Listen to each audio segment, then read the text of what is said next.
Hindi lahat ng bayani ay may medalya. May ilan na umuuwi lang ng pagod. May mga amang gigising ng hindi pa sumisikat ang araw at uuwi na halos tulog na ang mga anak.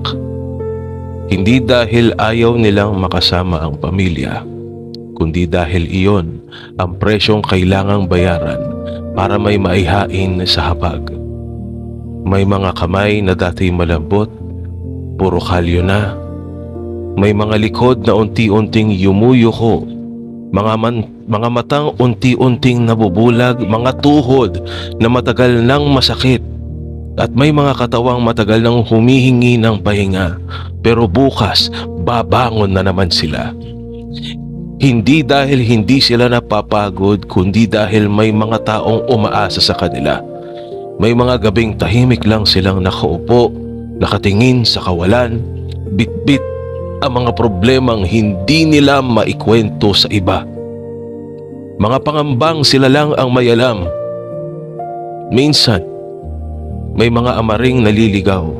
May mga gabing sinusubukan nilang patahimikin ang bigat ng isip.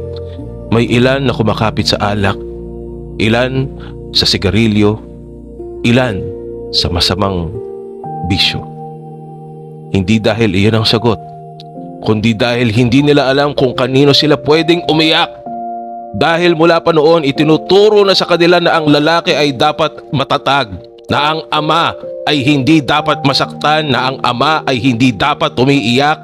Kaya natuto silang ngumiti kahit pagod na, tumatawa kahit mabigat na ang dibdib, sabihing ayos lang ako, kahit sila mismo unti-unti nang nauubos.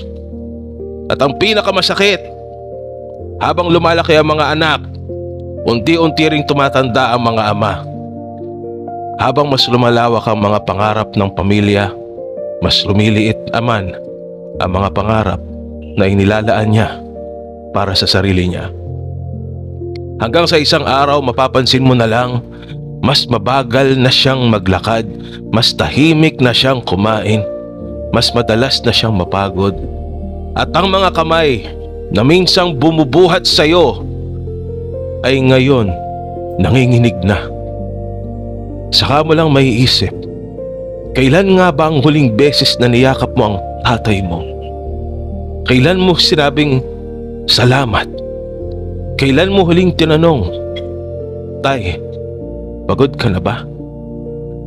Dahil ang totoo, habang